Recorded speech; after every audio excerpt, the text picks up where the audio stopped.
Good morning, ATD family. We are back for the first World Series edition, because next week will be the second World Series edition. And Bill and I both pray and hope we don't have to have a third World Series edition episode of this. Um, I mean, you wouldn't care, but I mean, I would not want to talk about this for 3 weeks in a row, especially considering that third week I'd be on vacation. So we're trying to wrap this up in the next 2 weeks, as far as I'm concerned. But welcome to another episode of ATD. It is Sunday. It is beautiful outside. Grand Slam Sam here. We're going to start this off as we always do. Baseball. Bill, how are you doing on this beautiful Sunday? Well, we're going to get to how I'm doing here in a second, but let's just say that I may or may not have spoke something into existence way back in like May. Yes, And I but you would say also want to things, knock on, as you say that, make sure you are knocking on wood to not now jinx yourself as we get closer to the end. of course, that's why I said I may have spoke something into existence. It's But we'll it's just get to that.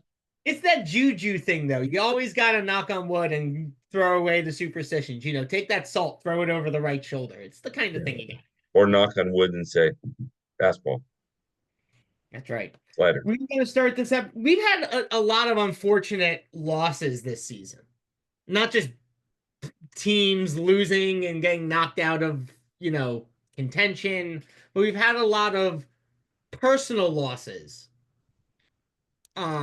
this season. And just a couple of days ago there was another personal loss. This one much more closer to Bill than myself. My loss was earlier this season. Bill's and my mutual loss was about a month ago. And now Bill's personal loss has come up. So Bill, I'm going to let you take the lead on this slide. Yeah. So El Toro has passed away. Fernando Valenzuela. And we'll get a guest on this show sometime who worked with the Dodgers and actually became very, very close with Fernando. I reached out to him about coming on the show, and it wasn't a good time for him uh, this week, and he's still trying to process this. Mhm. Fernando Valenzuela did something that the Dodgers desperately, desperately, desperately needed. He brought an entire culture with him. Remember, when the Dodgers built Chavez Ravine, they basically kicked out an entire culture that lived up on that hill that would come down and were different workers and things like that. So from 1958 until 1981, when Fernando broke in, the Latin culture was not a huge fan of the Dodgers because they felt like, you know, people took their land, that type of a Yeah. scenario, and that's it. That's something for the history books. But they did have Manny Mota. They did have a few other Latin players, but it never sparked the interest that Fernando did.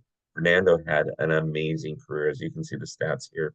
Rookie of the Year in 81, six-time All-Star, Gold Glove winner, World Series champion, two-time Silver Slugger, um, two-time world champion, actually, and played for the Dodgers, Angels, Orioles, Phillies, Padres, and Cardinals.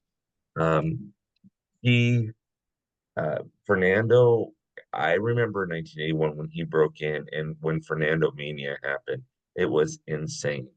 Uh, he did get entered into a hospital. Like I said, somebody that worked with him that became a very good friend of his.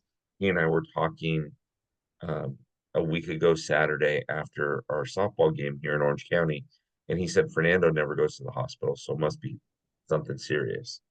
And then we find out that he passes away. So Yeah. um, rest in peace, Fernando. Uh, and you're up there with Vinny and Tommy now, and hopefully you guys are looking down on Dodger Blue and get the Dodgers a few more wins this season. Yeah, I wasn't lucky enough to watch Fernando pitch. Hmm. I I mean, I probably could have in, the 90s era, but I was also between the ages of 1 and I don't know what year what was his last year in the league. Um 96, okay, so I was between 97. 1 and 7 at the time that he played. And at that time I barely knew what baseball was. I knew what a baseball was. I didn't know what baseball was. Yeah. But you know, to when you have a player like him who is able to ignite a culture around a sport and bring that culture to the heart of what the team is, you Yeah. know, there aren't many players in the world that can say they can do that. No. We've got one of those guys currently playing. Shohei Ohtani is literally centralizing an entire culture back into baseball. Not saying that this culture ever left baseball, but it was never as prevalent as it has become since Shohei came into the league, I think. 100%. 100%. Um, but just when you look at his numbers, when you look at what he's done, not just for the league as a whole, but when you look at his 10-year tenure in Dodger Blue, he was between 1980 81 through 1990 season. I would assume he was the heart blood of that team. Yeah. So in 81, the Dodgers were supposed to have a starting pitcher pitch opening day named Jerry Royce. He had been with the Dodgers for a while. He was a very, very, very good pitcher. Was going to start opening day, and then he got hurt, and Fernando came in to pitch opening day and pitched against the Astros and had a phenomenal game. And it led into an amazing, amazing, amazing. You and I were talking about stats about Fernando earlier today.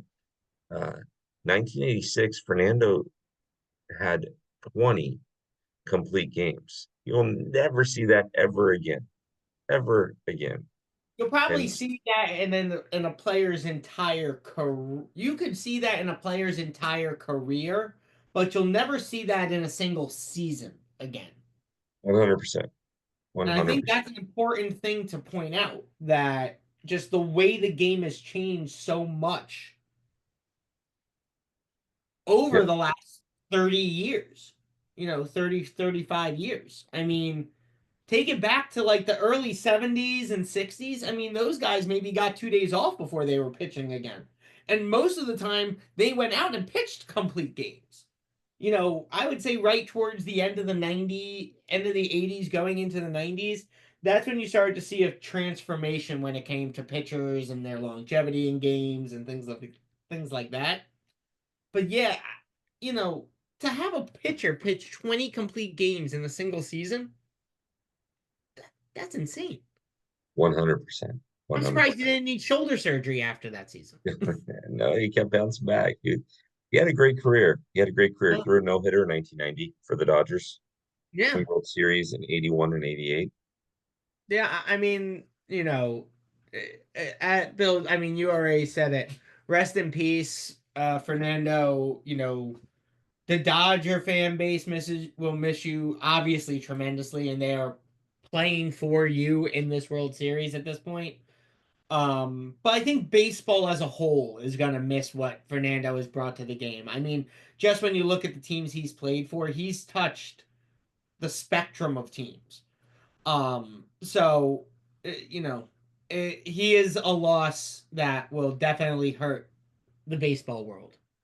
Um, but now let's go from the sad and bring it to a little bit of sadness, but a lot of happiness. Right. So as we move forward, we don't have to talk about the entire series, but we're going to talk about game 5 of this Yankees Cleveland World Series because we talked about games 1 through 4 last week. And the Yankees decided we are not going to take this back we are not going to take this back to New York to win in front of our fan base.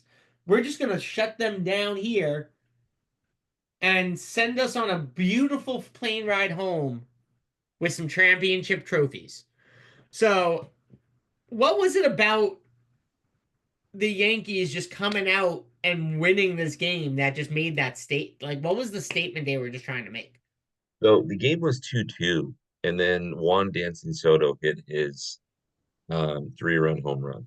And he was locked in. That was that if you're going to teach a clinic on at bats, especially in the postseason, teach a clinic on that freaking at bat. That was an amazing, amazing at bat by Juan Soto. Um, so it just the whole time, Cleveland was in it every single game. They were in it. In fact, game four, they kind of gave it up a bit. And tied it up only to give up a couple of runs in the ninth, um, which they were down that whole game. There's a couple of games here where Cleveland had a shot, but the Yankees wanted to come to the West Coast and they wanted this. And Giancarlo Stanton just had himself a series, 7 RBIs, 4 home runs. I mean, the dude was a beast out there. So much props to him and his efforts there. But the Yankees wanted it more. I think Cleveland was, they weren't outmatched and they weren't outmanned. They were just, again, they played very tight. They played kind of like the Phillies played in the divisional series against the Mets. They Yeah, looked very tight. They looked worried the whole time. that makes a lot of sense. When you look at this Cleveland Guardians team and what they accomplished this year, we're now heading their postseason is now officially started a week ago.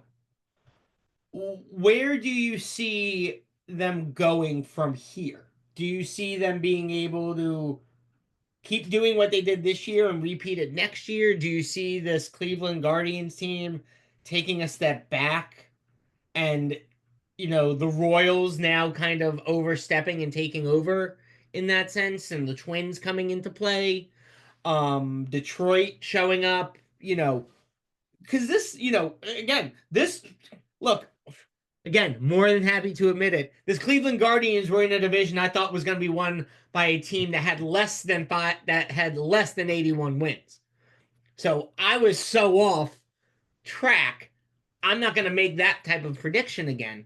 But when you look at this Guardians team, do you see them staying the status quo going into 2025, or do you see 2025 them taking a step back and not going to a White Sox positioning, but kind of looking at that division as like an NL West? No, so uh, Detroit is young, and they're going to try to make some changes. They're going to try to add some pieces. They've got a really young core group. They've smelt the playoffs. They've smelt a win in a wild card round, and they're on to the next round. Um, Kansas City, same thing. I mean, Kansas City ran up against the Yankees this season, and that was a little difficult for them. But I'm not going to lie to you. I think Cleveland, if Cleveland stays put, they're going to end up in third place next season. They've got to bring up some talent. They have a great bullpen. They need to go after a starting pitcher. Is really what they need. Is they need to go after a starting.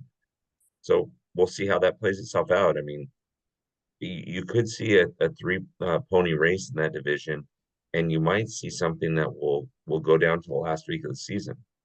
Yeah. Which I think would be exciting, especially for that division. They haven't really had much excitement in years, so it'd be great to see them have it.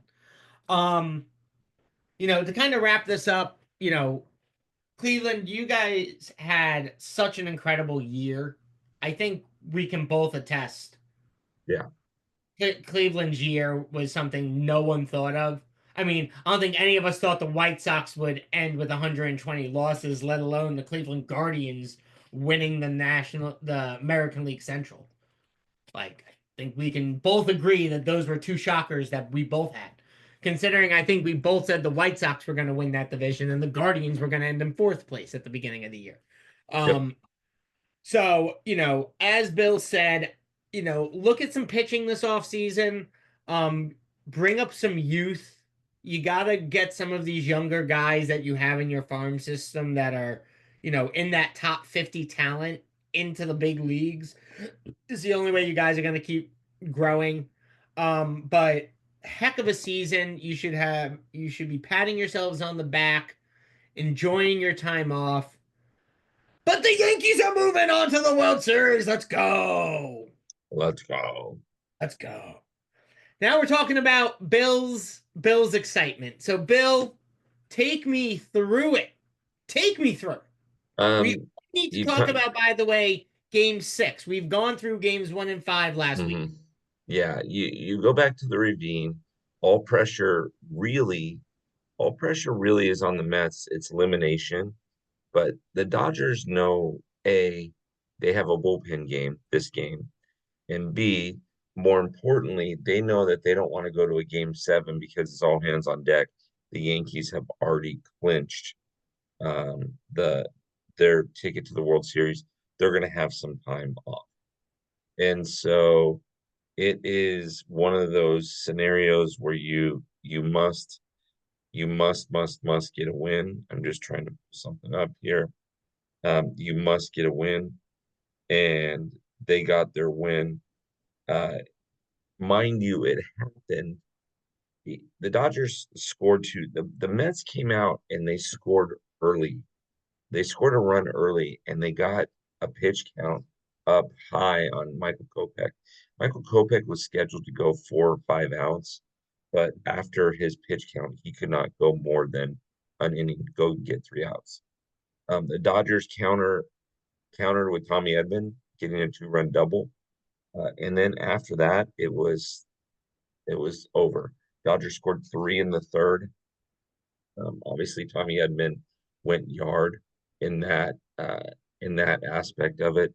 The Mets came back with 2 in the fourth, which it made it 6-3, and then they just kind of played seesaw back and forth. But Yeah. where it really gets unique is two things. Manaya's pitch count, he was up over 30 pitches. I think he was 33 pitches after the first inning, if I can remember correctly. And he gave up 2 runs, which meant he was not going to be long for the game. And the Mets brought in Senga, who had a starting position and started against the Dodgers, and that went disastrous. And so when he came in, he ended up giving up 3 runs. It was not awesome, and I Yeah. feel I feel bad for Mets fans. They just they weren't happy about that. So Yeah. once the Dodgers scored those 2 runs in the first, I'm going to be honest with you, I started counting outs. I said, okay, we've got 24 outs left to get. And then when we scored the 4 runs in the fourth inning, it's like, okay, we got 12 outs left, 12 outs down. We need 15 more outs. You start counting outs at that. Yeah. Um what what was the difference maker in this series? The difference maker in the series, uh, I mean, mind you, the Dodgers scored over 40 runs. So I think that there's your difference maker. They put a lot of runs on the board, and they were competitive. Even in the 2 games that they lost, they were competitive. Yeah. But and unfortunately, when people look at this series, and if you haven't experienced it, so 20 years down the road, you got a kid who either wasn't alive or was too young to remember this series, and he's just looking at the scores. He looks at it and says, "Man, the Dodgers manhandled the Mets." The Dodgers did not manhandle the Mets. The only games where they were pretty much manhandled was the 2 shutout games. Right. In game 4, when the Dodgers scored 10 runs, it wasn't early. They did score often, but I mean, it looks very lopsided. The but the main thing was the Dodgers got to the starting pitching, and that was key. Yeah, I couldn't agree more with you. I think the Mets are a young team and they've got a lot of great talent, but Mhm. this is talent that hasn't experienced this environment before. So I think similar to like the Tigers, similar to the young Royals, you've got a team now that's tasted it. They've been there. They've experienced it. They have experience not only getting through the wild card round, but they have experience getting through the division round and getting to this championship game. So I think I think the Mets have a couple of pieces they still need. Um, Not really when it comes to fielding. I think it's more in the sense of their pitching. I think they need maybe one more starter and maybe one more reliever to really put them over the edge. Obviously they have a couple of free agents this offseason. Pete Alonso is free. So they need to make some tough choices and some tough decisions. Um, as they run through their postseason process. But Mm. Mets fans, after the start of the season you had to end the way that you did, Bill, could you say that Mets fans really should be disappointed? No, not at all. You can't hang your head. If you started out 0 and 5 at the trade deadline, you weren't even competitive. In August, you were down 9 games. Um, in first place and weren't you were 4 or 5 games out of the wild card. I had said ever since that Sunday night baseball game, I want to say in May, that you guys were a wild card team. And I was right. You guys put it together at the right time. There is no shame for the Mets. I get the fact they haven't won a World Series since '86. I get the fact that they were in it in 15 and 2000 and lost both of them. I get all that. I understand. Trust me, I've been there as a Dodger fan. I've been Um, there as a Giants fan. We both know exactly what you're talking about and dealing with. Yeah, you can't, but there is nothing to be ashamed of for this season. You guys put together one heck of a season. And like Sam says, go ahead and get Pete Alonso back. Go ahead and get yourself a starting pitcher. Go ahead and get yourself one more bullpen hand. And to be honest with you, you do that. I might on the predictions podcast in April or in March, I may call the Mets winning the division. Yeah. I mean, if this offseason in the National League East is going to be a crazy offseason in the National League East. So we are going when after the World Series, Bill and I are going to take a little bit of breathing time, give ourselves maybe a week of rest to just recharge the batteries, and then we're diving deep into the postseason, and we are diving deep into free agency, where we are going to go division by division and team by team. So you are not going to want to miss out on what we are going to analyze when it comes to this postseason, because we are going to do some in-depth analysis of In depth, this. 100%. But again, Mets, you like Bill said, you have nothing to hang your hat on. You guys had an incredible season. You should be super, super, super proud of yourselves. And the sky is the limit for you. I mean, that's the thing I think you should take from this is that you're only a couple of pieces away. Yeah. You're not you're not on another planet. You're as No. we are also in football season, you're on the 15-yard line. You need a couple of pieces left to round that team out to take it to the end zone. That's it. Yeah. But 100%. enjoy your golf season. Enjoy your time off.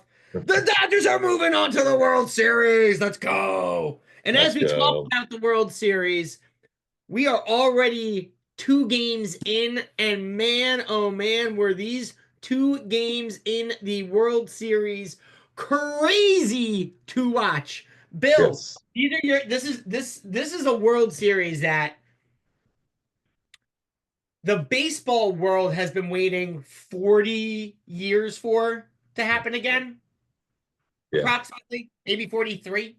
My What is it about these two teams that makes this World Series such a desirable one to watch? my question is why are the Mets going to play in Game 7 against the Dodgers? Oh, well, they're still praying to God. They're still zero. No, I'm just teasing. They're still hoping that a game Yeah. seven magically appears in one of these series that happens. And they First of all, hope they're in it.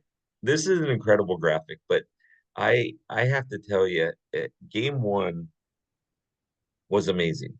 Um, Back and forth, it was a heavyweight fight. 1-1, 2-1, 2-2, 3-2, 6-3. The Obviously Freddie Freeman hits the home run, right? Gets a grand slam. Life's good. I was gonna say it's Uh, not a home run; it's a grand slam. yeah, Let's give the man the credit where the credit is due. he hits the grand slam. Um, I can speak a thousand things about that. I will tell you some interesting baseball god statistics.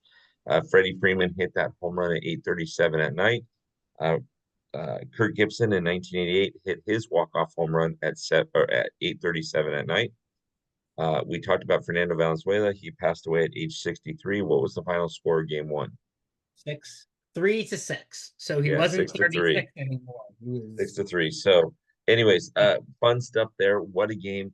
The game, game two with the Yankees just looked outmatched in game two. It was uh, Yamamoto tossed six and a third innings of one hit ball.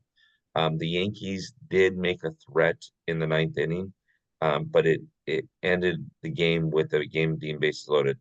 We did see Giancarlo Stanton hit a bullet off the third base bag.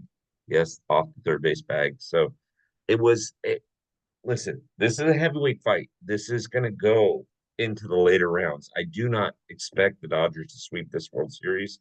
Yes, they are two games away from it, but I'm going to be realistic, and you Dodger fans out there, don't at me for this. Okay, all that we won yesterday was a chance to play back at the Ravine. That's it right now. Okay, we still have to get 52 more, 54 more outs and be ahead of the other team. It's not over yet. And we're going into the Bronx. It's a lot colder. That stadium is going to rock and they are going to boo everything Dodgers related. There, you will get no respect out there. I guarantee you, be prepared. It's going to be a great series. I have been saying all along Dodgers in six. I suspect this is going to come back to the Ravine and be on Friday night. So yeah, I agree with you in regards to your timeline. I don't see the Yankees losing that first game back in the mhm, Bronx. I just don't. I think that fan base is going to be rocking, and that energy in that stadium, in that park, is going to ignite Stanton, Soto, and Judge, like to a point where they're going to explode like fireworks. mhm. Game two, I think, will be much closer. And then I think, I'm sorry, game four, I think will be much closer. And then I think game five and game six is where we're going to start to see a Yankees decline. Giants fans, don't message me, don't at me, don't load up my inbox because guess what? I'm going to ignore it. But the Dodgers are playing baseball at a level that I don't think has been seen this entire season. Not It just hasn't. like forget the entire, like forget the season, forget the postseason. The way the Dodgers are playing right now is out of their freaking mind. So I only see this Dodger team, unfortunately, as a Giants fan, it pains me deep down in my gut to say it. But I see this Dodger team taking it this year. Now, I have been wrong on many occasions. And Bill, just for you, I'm going to knock on wood to not jinx anything. But Yeah, that is where yeah, I am seeing it. Now, one yeah. thing I do want to bring up real quick. Oh, sorry, Bill, you were saying?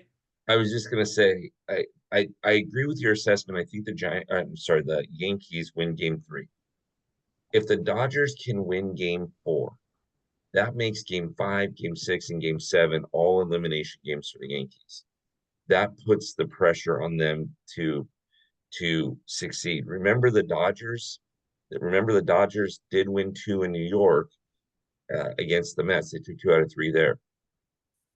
Would I love It's to see it much go to a game? colder now than the last Of time the course. Would I like to see it go to a game six so that they can win at home? They have not won a World Series at home since the 1963 World Series against the Yankees, in essence. So would I love to see it at home? Yes, but you never want to, when you've got elimination games, you just want to step on their throat and be done. you just want, yeah, you just want to end it as quickly as Yeah. humanly possible. Now, one thing I do want to mention before we wrap the show up and we go over some of the schedule, when we look at the officiating Yeah. in this World Series, there is one official ranked in the top 20 that is umping, that is the home plate umpire in this World Series. Every other World Series game is being umpired by someone above, that is either the 24th ranked umpire in the league or higher. Our highest ranking umpire in this World Series was the umpire last night, who was ranked number 73. Now, for all of you fans out there that don't know how many umpires there are in all of MLB, there are 90 umpires in all of Major League Baseball. Meaning of the 7 World Series that we games that we have, only one is within the top 20 umpires in the entire league. Hmm. And it What? shows. It And, shows. and I think we've seen this trend all season long with just bad officiating. It's been bad all season. It's gotten tremendously worse. And like I thought, and like yes, Angel Hernandez was the pain point and the sore spot in all of our sides, but it has not gotten better and it is only getting worse. Why, Bill, in your opinion, why does MLB not take its top 10 umpires and use them in the World Series and they use this sporadic assortment of umpires? I don't know, with the exception of the fact that those top 10 umpires probably at the end of a very long season just want some time off. I mean, I don't know. I assume that those top 10 were in divisional series and championship series and things like that. But I gotta suspect they just want time off.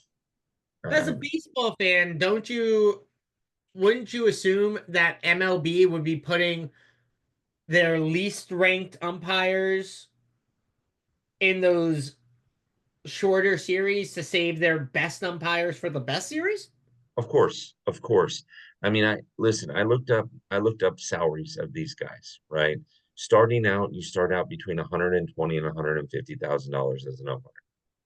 When you get to the crew chief level, which half of them are at a crew chief level, when you get to the crew chief level, you're making between 235 and Right. $450,000. So you're making close to a $500,000. If you've been in the league for 15 years or so, you're a crew chief, you're making a $500,000. Listen, traveling to New York, travel to LA, it'll be a good time. I mean, I don't know what else to tell you. So, Yeah. But I do think this is something MLB should definitely, in my opinion, now obviously I only speak in my opinions here. MLB needs to look at this umpiring statistic breakdown and do better for the fans of baseball yeah, when it comes to the officiating during games. 100%. Because the It worse you're saying, it showed. It showed. it's They've had shown in some every bad series. umpiring. Every series it has shown. There has not been one World Series. There's not been one series individual game that didn't have double digit Mhm. errors called at home plate. Yeah. Every single game in every single series has had double digit errors called at home plate. Yeah. I like that is something in at this point of the season with these umpires should not be happening. And if they have pitch fatigue from watching pitches and stuff like that, take yourself out of it and don't hurt the fans paying thousands of dollars to go to these games to watch you screw their team. Yeah. I think the One. other thing that MLB and the Umpire Association needs to take into consideration, and this is the last thing I'll say, is that the if it keeps getting bad as it is, the owners association and the players association will vote yes for a robotic pitch clock, which Yeah. will take the human element out of it. If they don't want the 100%. human element taken out of this, MLB and the Umpires Association, hear my words, do better. Just do better. 100%. Bill, take me through your 100%. schedule this week. You. Adam, Mets fan. I love this guy. Sam, this guy is a huge Mets fan. He lives in the city.